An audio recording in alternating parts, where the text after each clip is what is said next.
शेतकऱ्यांची जी मागणी आहे ती तीच आहे की कर्जमुक्ती झाली पाहिजे। आता माझ्या माहितीप्रमाणे अतिवृष्टीनंतर आज का उद्या केंद्राचं पाहणी पथक येणार आहे आणि या पाहणी पथकाचा दौरा जो काही माझ्या निदर्शनास आलेला तो केवळ 2-3 दिवसाचा आहे। 2-3 दिवसामध्ये एवढ्या मोठ्या मराठवाड्याचा दौरा आणि संपूर्ण महाराष्ट्राचा हे केंद्रीय पथक करणार कसा, कुठे नेमकं जाणार आणि त्याच्यानंतर त्यांना नुकसानीचा अंदाज आल्यानंतर ते प्रस्ताव कधी पाठवणार। मुळामध्ये पंतप्रधान जे बोलले होते आपल्या मुख्यमंत्र्यांना की तुम्ही प्रस्ताव पाठवा, मला नाही वाटत अजून राज्य सरकारकडनं कोणताही प्रस्ताव केंद्राकडे गेलेला आहे। हे थोडे आहे म्हणूनच आज सुद्धा जी बातमी आलेली आहे की पीक विम्याच्या नुकसान भरपाई पायी अवघे 2 रुपये आणि काही पैसे हे आपल्या ठाणे पालघर जिल्ह्यातल्या शेतकऱ्याला मिळालेले आहेत। म्हणजे ही थट्टा चाललेली आहे। कर्जमुक्तीसाठी शेतकरी जेव्हा रस्त्यावरती आता उतरला होता त्याला पुढच्या जूनचा वायदा मुख्यमंत्र्यांनी केलेला आहे आणि त्यावेळेला मी काही प्रश्न उपस्थित केले होते की पुढच्या वर्षी जूनमध्ये जर कर्ज माफ होणार असेल तर तोपर्यंत आतापर्यंत डोक्यावरती असलेल्या कर्जाचा जो डोंगर आहे त्याचे हप्ते शेतकऱ्यांनी भरायचे की नाही भरायचे। आता जो रब्बीचा हंगाम येतोय त्याच्यासाठी नवीन कर्ज कसं मिळणार, कारण जमीनच गेलेली आहे वाहून। मग ते कर्ज मिळाल्यानंतर त्याचे सुद्धा हप्ते भरायचे की नाही भरायचे।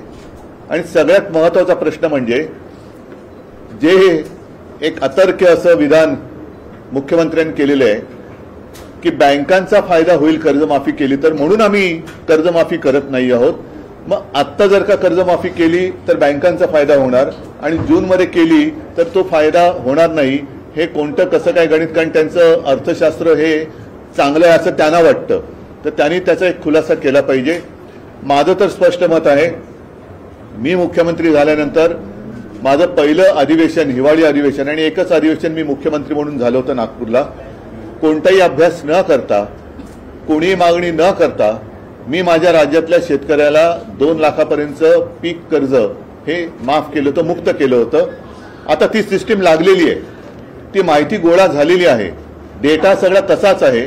मग जी योजना आम्ही यशस्वीपणाने अंमलात आणून दाखवली होती ती संपूर्ण सिस्टीम तशी आहे, डेटा तसाच आहे। तर त्याच महात्मा फुले कर्जमुक्ती योजनेचा दुसरा टप्पा सरकारने आता जाहीर का करू नये, आता जाहीर करू शकतं ते, कारण सगळं त्यांच्याकडे माहिती आहे। आम्ही कसं केलं, काय केलं हे सगळं माहिती आहे। शेतकरी आजही मी कुठे गेलो तरी सांगतो की साहेब तुम्ही आमची कर्जमुक्ती केली, कर्जमाफी केली, या सरकारला करायला लावा। म्हणजे आम्ही केलं होतं हे आता लोकांनी मान्य केलेलं आहे आणि कोणाला विचारलं तर लोक सांगतात की तुम्ही केली होती।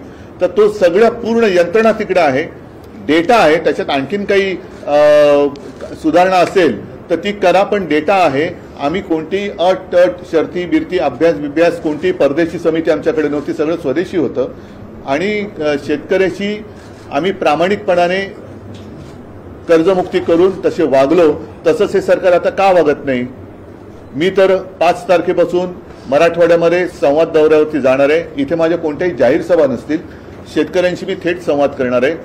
जे पोकळ आश्वासन मुख्यमंत्र्यांनी दिलं होतं की दिवाळीपर्यंत, दिवाळीच्या आत काही पैसे शेतकऱ्याला मिळतील, काही पैसे त्यांनी काही हजार कोटी इथून तिजोरी